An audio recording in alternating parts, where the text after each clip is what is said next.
me the one. Huh? You gave me the one already. They give you what? Yeah. I thought here I was making one like you did.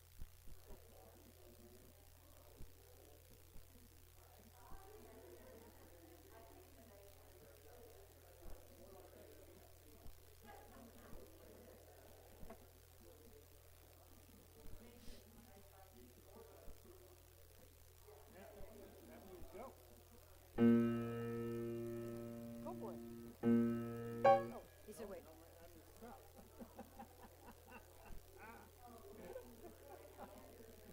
All right.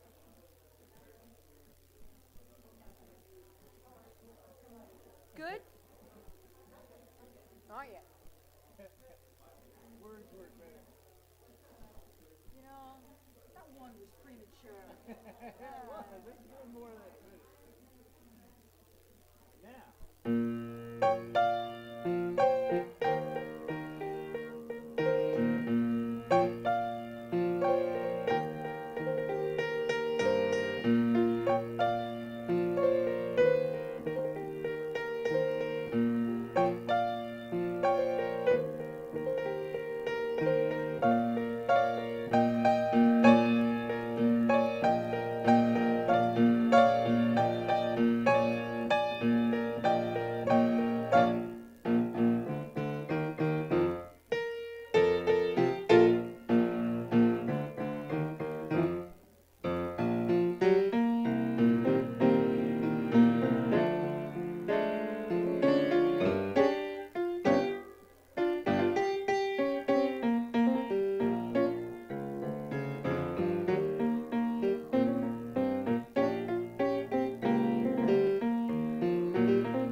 Beloved Margie Barlow. And here's a little bit about her if you haven't had the pleasure of knowing her. Margie is a musician, teacher, speaker, counselor, therapist, consultant, and author. Her passion is learning, innovative change, creativity, and the facilitation of human relationships. Her academic career and professional life is beyond impressive. And yet the most inspiring thing about Margie Barlow is her beautiful heart, her youthful spirit, and always present curiosity. So today we are blessed to share in her message, Living in the Time of COVID. But first, let's join Julie Reagans and Stephen Schoen as we sing our welcome song together.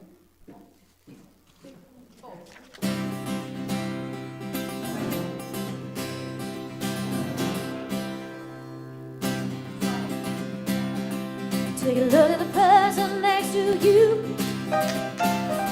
Say God loves you and I love you too.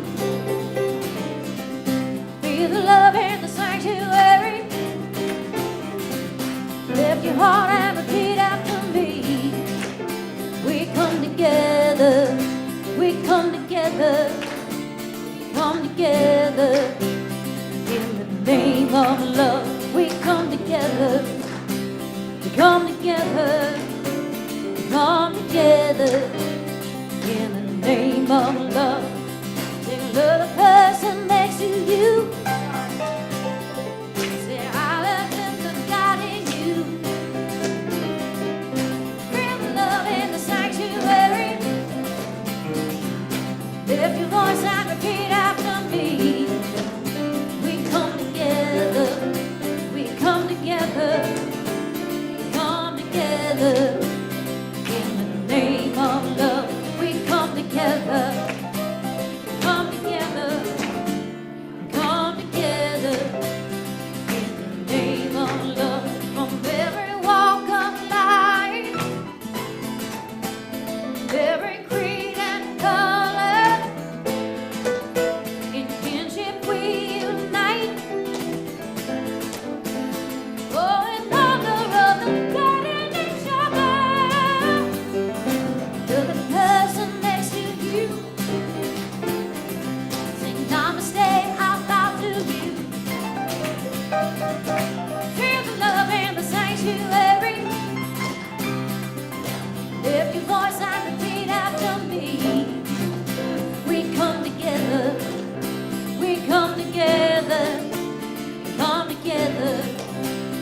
In the name of love, we come together. We come together, we come together, in the name of love, we come together, yeah, we come together, we come together, in the name of love. Woo! Good morning.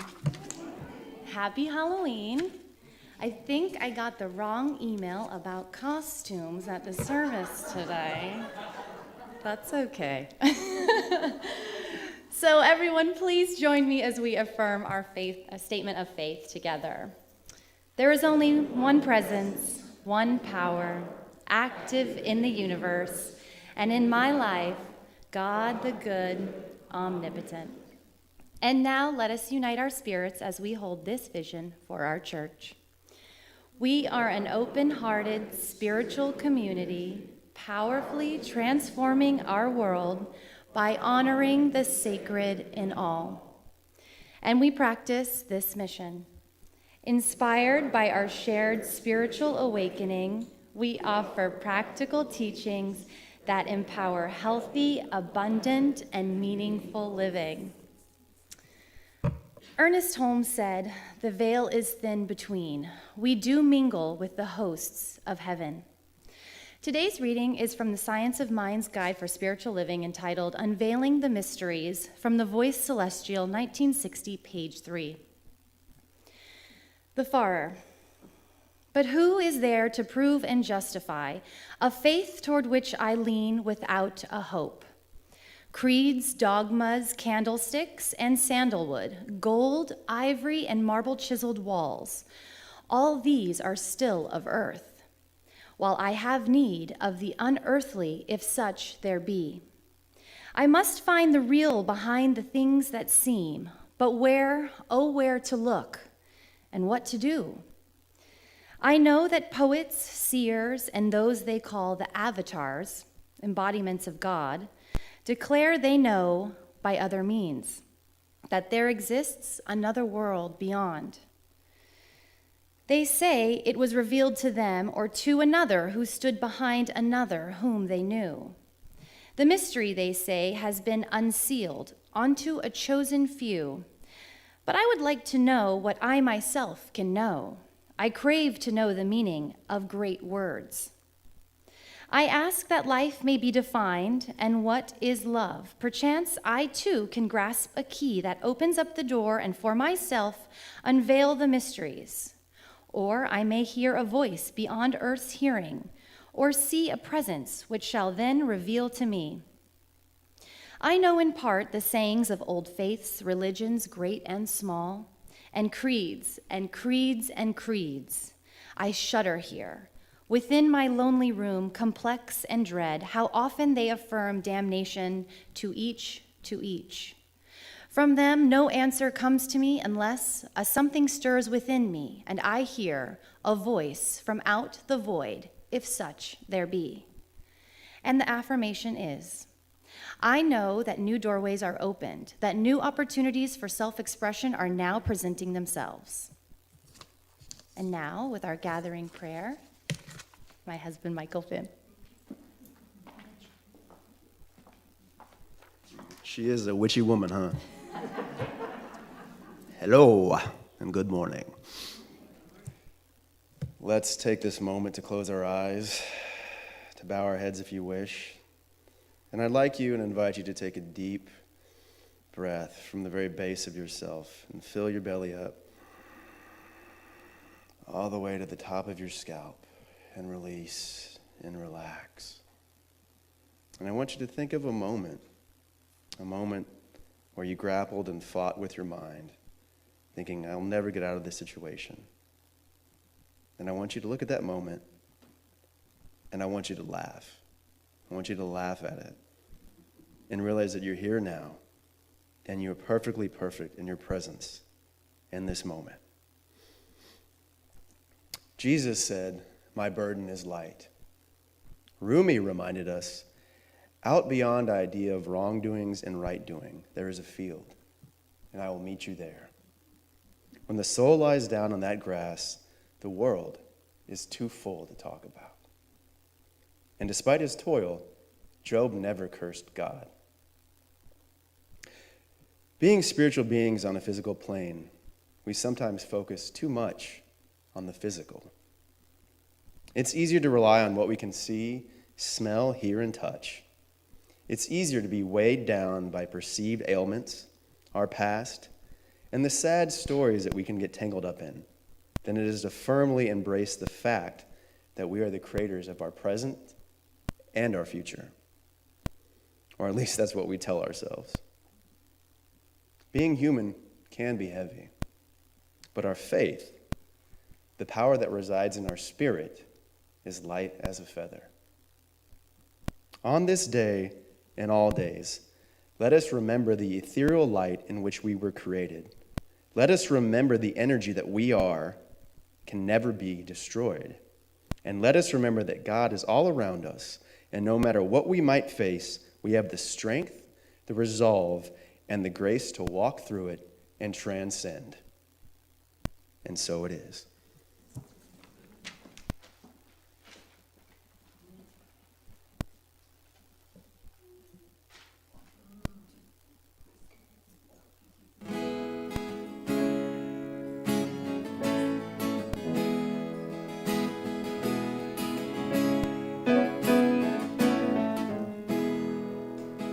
People get ready, there's a train coming. Don't need nobody, you just get on board. All you need is faith to hear the diesel humming. You don't need no ticket, you just thank the Lord. Yeah, yeah, yeah, yeah.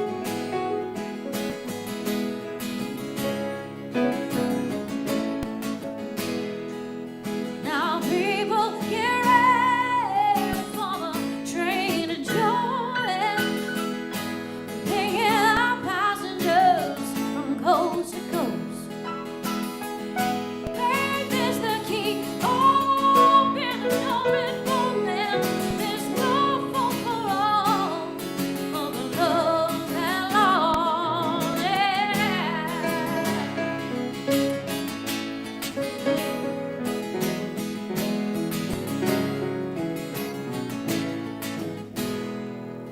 Now there ain't no room for the hopeless sinner who hurt all mankind just to save his own. Have pity on those for the chances are thinner, 'cause there's no hiding place from the kingdom road. Oh, now people get ready, there's a train coming.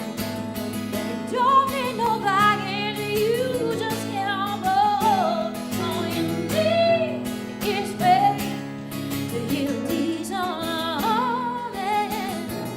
You don't need no ticket, you just thank the Lord. You don't need no ticket, you just thank the Lord.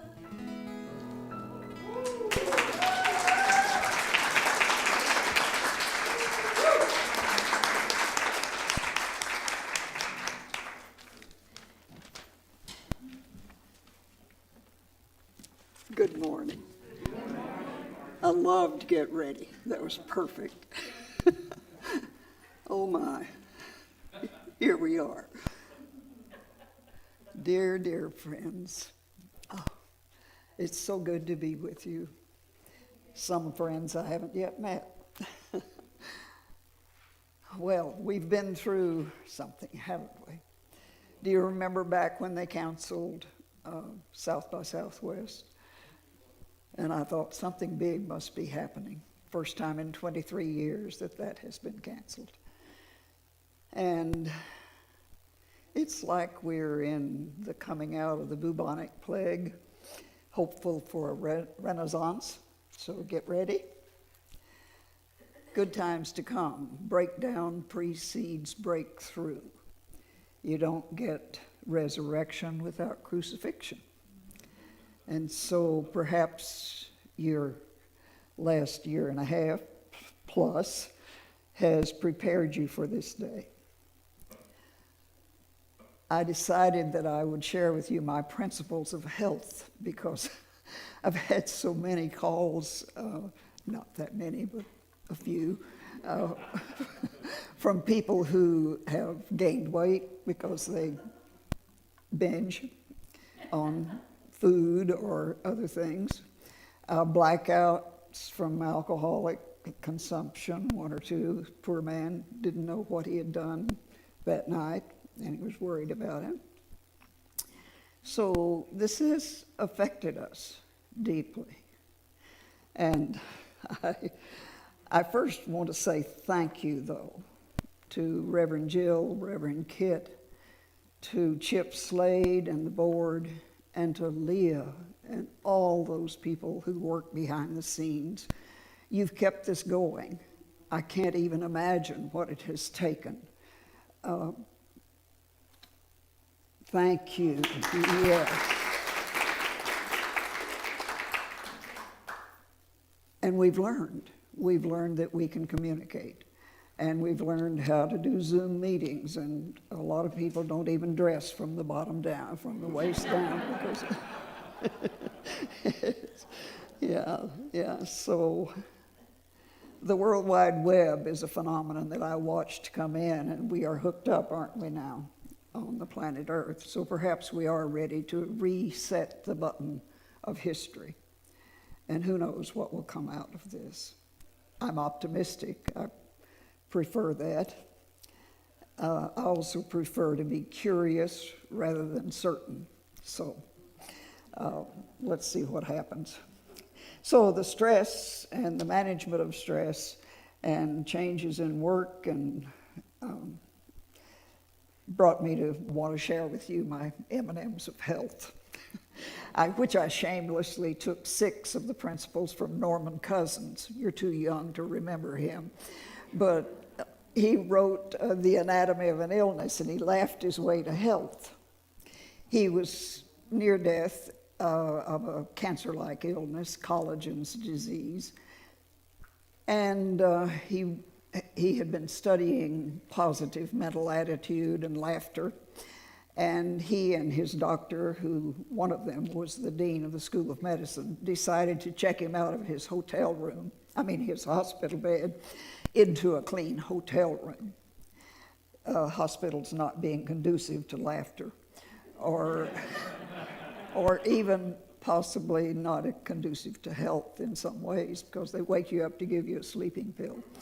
And so he moved into this clean hotel room with a nurse and lots of equipment to monitor him. And here's the key out of that. When he had a deep belly laugh from either the joke book or the Marx Brothers movies he watched, his blood sedimentation rate rose toward positive and stayed there. So laughter is medicine, for sure. And as I say, I shamelessly stole those principles from him. He was making a speech in Houston. A little backstory here. Most of you know that I was married twice, both dead now. Have 2 dead husbands. Hadn't thought of it that way before. I was a widow with 4 little children and went back to school. I had a degree in business and decided I would study psychology and learn how to be a counselor. And so I went in to sign up for counselor training and the master's. And the man who was head of the program was Dr. Paul Barlow. And he was a bachelor and, as near as I could tell, a virgin. And so...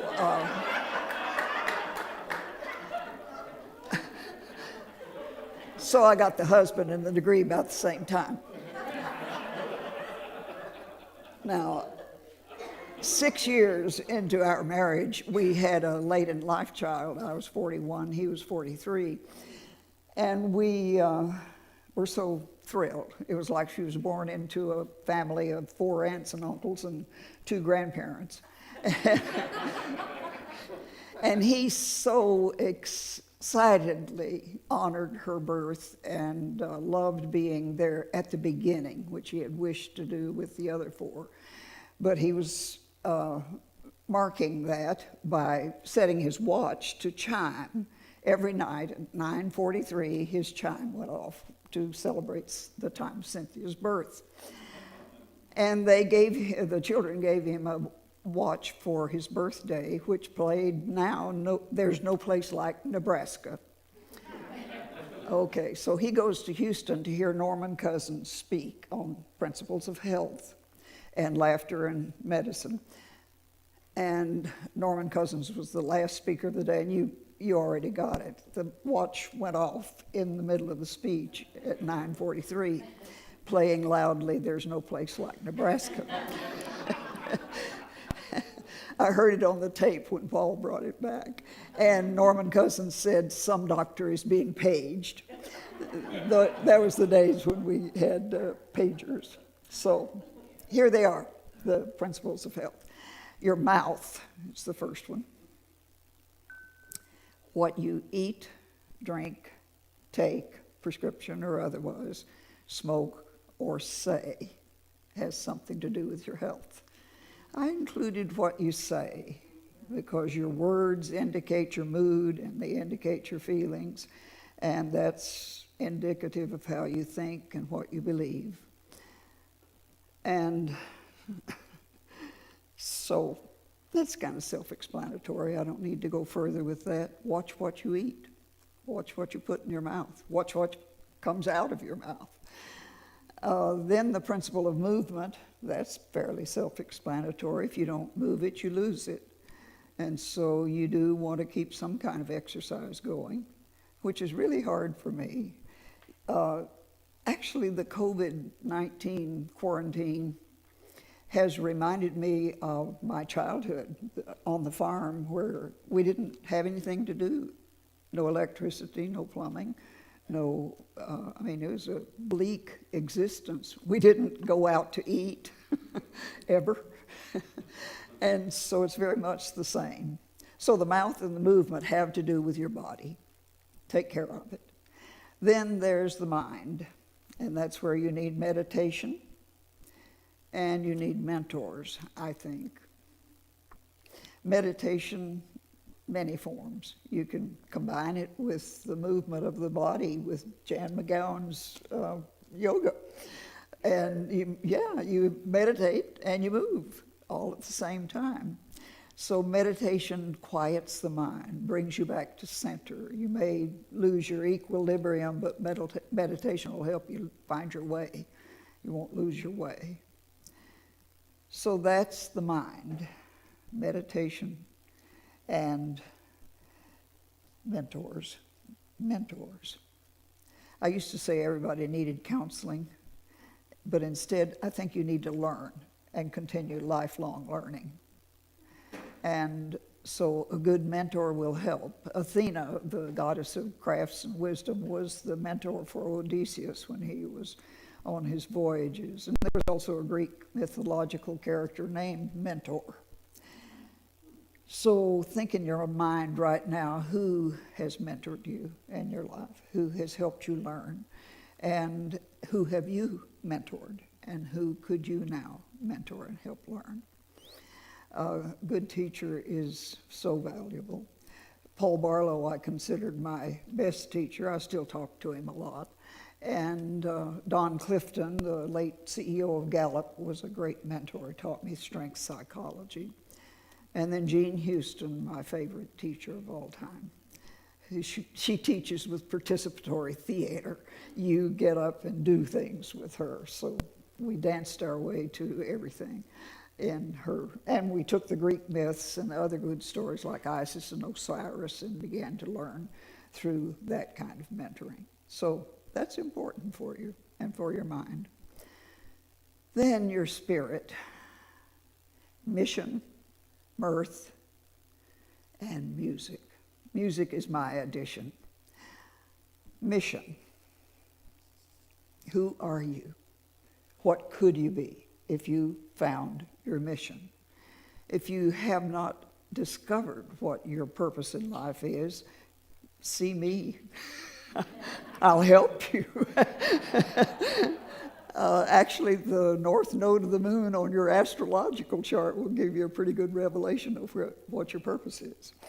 And it's quite profound. So I think of my Uncle Lewis, who was dying. He had been diagnosed with cancer.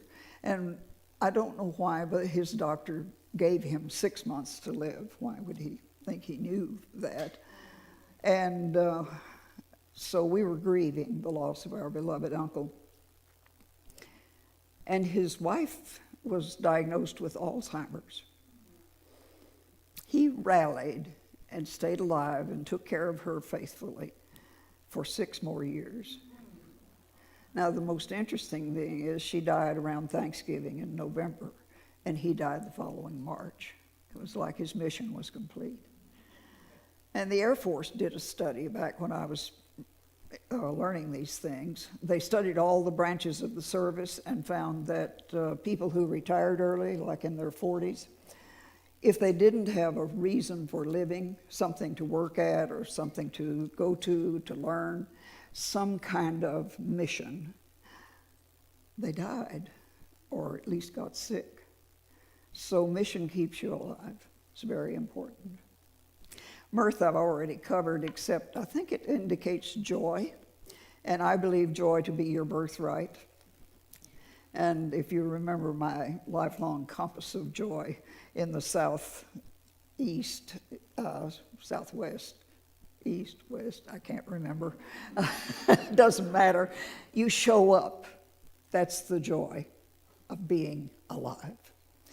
In the Northwest, you would listen up so that you keep learning and so that you offer yourself as a companion or a friend or a guide, a seer, or somebody in your life, and you do it through listening. Then in the other direction, you would open up to your own creativity, and then you would grow up, evolve. I saw a bumper sticker one time that said, "Oh, evolve." So I hope you will evolve.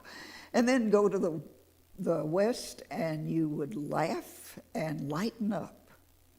And then to the East, you would continue to learn, wise up. North, link up in your loving relationships. And in the South, offer up your gifts. That's what you have to offer. That's the joy of life. And I've upped my life, up yours. So, now I want to tell you about Don Campbell and healing with music. Anybody here know Don Campbell? He has died, yeah. And he wrote the Mozart books. He said Mozart was a very good mother. And he went around the country putting Mozart music in hospitals, and especially the birthing wards and other forms of music. Don taught me a lot of things. I took him to Corpus Christi to do the Corpus Christi Therapeutic Sound School. And we learned toning, the use of our own voice to massage our brain. Did you know that's the only way your brain gets a massage is when you talk or sing? And so we toned, and here's a story about it. Paul and I were in our, 50s, 60s, somewhere around that. And I had a speech to make in Brownsville. I was running a temperature, I had a bad headache and a sore throat. But faithful to my commitment, I was going to go to Brownsville and make the speech. So he said, "Well, I will drive you." And I said, "Okay." And so we start to go to Brownsville. He wasn't feeling all that well. It was the end of the semester and he was exhausted. So two tired, sick people driving, picture it, 55 miles of King Ranch. There's nothing, absolutely nothing. So I put Don Campbell's CD in the tape player. We used to have tape players, remember? And Don's, it was Heal Yourself with Your Own Voice. And he had us chanting the vowels. And so picture these two old people driving down King Ranch, caterwauling, A-I-O-U, and it was awful. It was terrible. We began to laugh. And we kept it up, and we screamed and shouted and did it back and forth and according to the tape. And I am at the end of my speech, which was to the reporters in the Rio Grande Valley, their organization, and I realized my throat isn't sore. And I realized when the standing ovation came, I realized I'd made a pretty good speech. And I thought, there's something going on here. So do that for yourself. Use your voice, tone, chant, any kind of thing that will help you with that. I'm going to do, as my wont is, I'm going to do something that's different. I'm going to teach you a different form of meditation today. And it's to celebrate, we hope, the upbeat end of our journey with COVID-19. So I hope you're up for this. Yeah, I see heads nodding, others skeptical.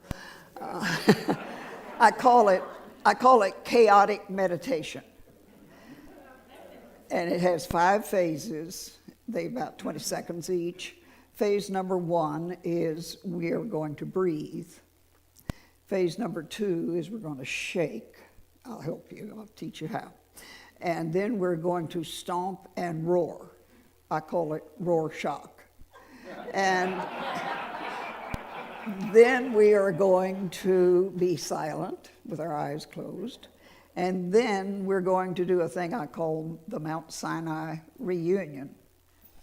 That's because there's a story from Judaism that says that when Moses went to the mountain to get the 10 Commandments, we were all there. All the souls that ever had lived, all the souls that ever would live were there in a cloud of witnesses at the harvesting of the 10 Commandments. So you were there. That's why when you meet somebody in China or something, you say, I know you. Did you ever teach in Brownsville? You know, and no, it's Mount Sinai. You're my cousin. All right, have you got it? The first phase we'll do seated. So right now, just get ready.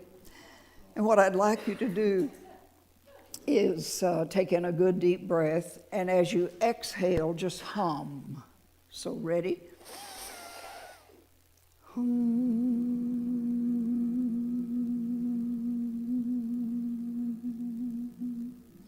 Now at your own pace, do it 3 more times.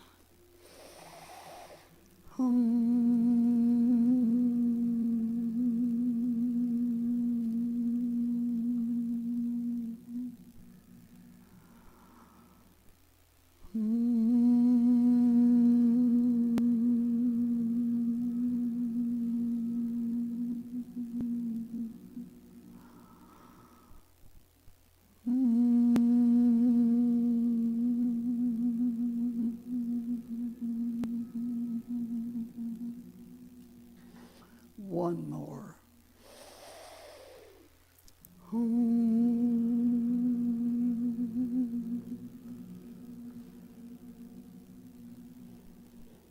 Now, open your eyes and stand. Okay, we're going to shake it off. Shake. Shake your body. Shake your wrists, shake your ankles, shake your feet, shake your knees. Shake it off. All that stress, all that we went through. Shake, shake, shake, shake, shake, shake, shake.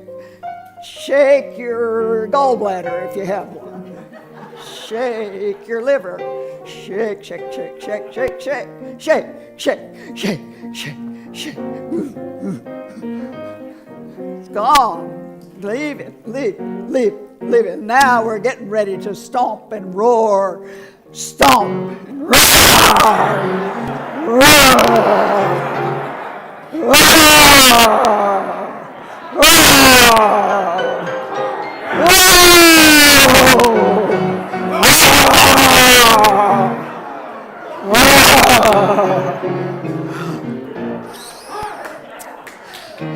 Then you come to silence, still standing. Close your eyes.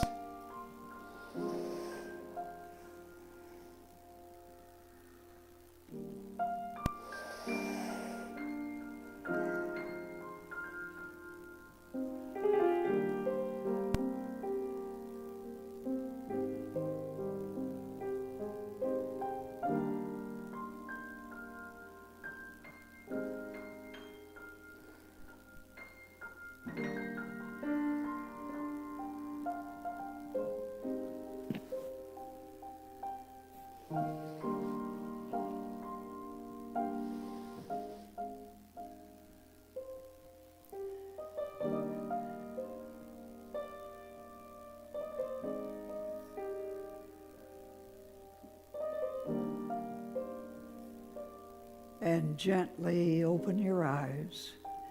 And we're going to do a Mount Sinai reunion without touching or hugging. We're going to use our eyes. So I want you to turn and look at your friends and hug them with your eyes. Just find someone to make eye contact with. send all that love, all that caring. And now turn and look at someone else. And again, hug with your eyes. Let your pupils dilate as you feel the love given and received.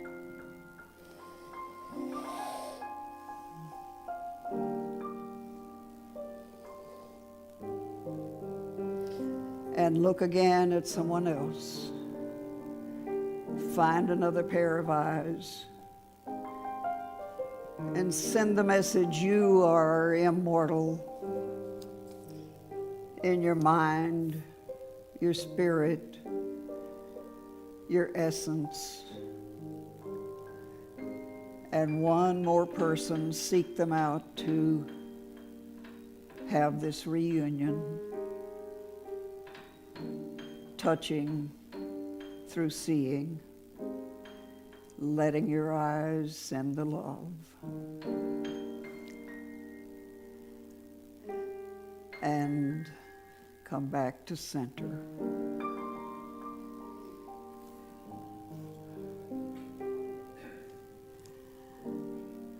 You are beautiful.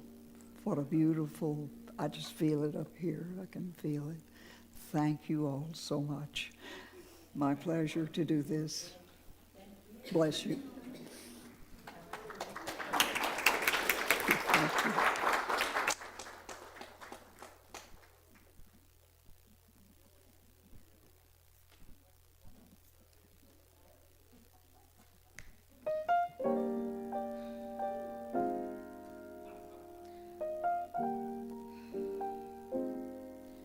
Well, that was a kick in the head, huh?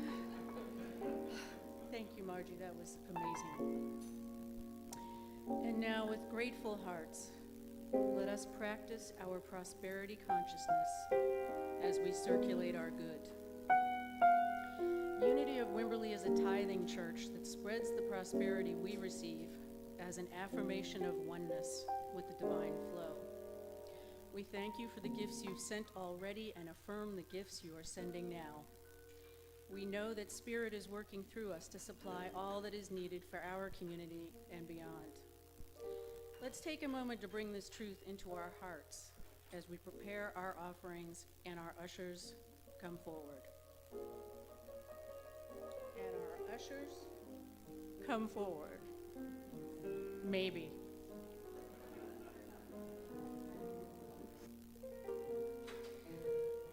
As a reminder, here are some ways you can share your gifts with Unity of Wimberley. Text GIVE to the number on the screen. Click the donate button on our website. Mail a check to 455 White Wings Road, Wimberley, Texas, 78676. Tap Give on our church app. And on Venmo, you can search for Unity of Wimberley. And now let us offer this affirmation of abundance together.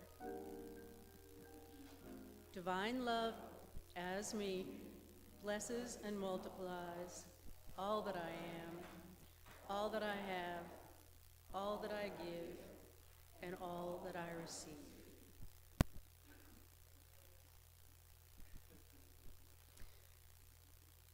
And if the ushers will come forward.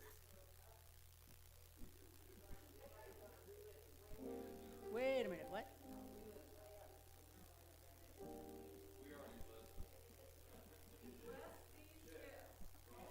Yes, with full hearts, let us bless these gifts. We bless these gifts and the givers with our love and gratitude.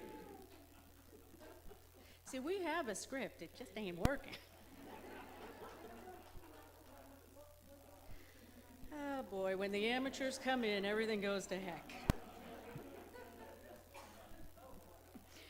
As we move towards the end of our service, we would like to take a moment to share a few things.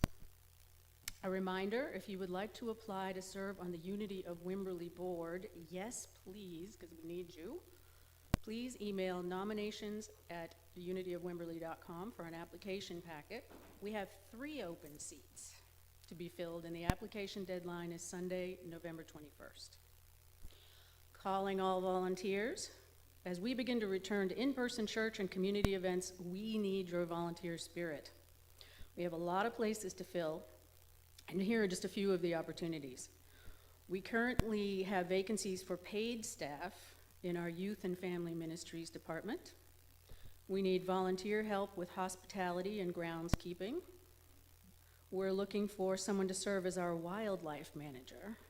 I don't know whether that relates to people or the grounds, so we'll have to get clarification on that. Please reach out to business at Unity of Wimberley for more information.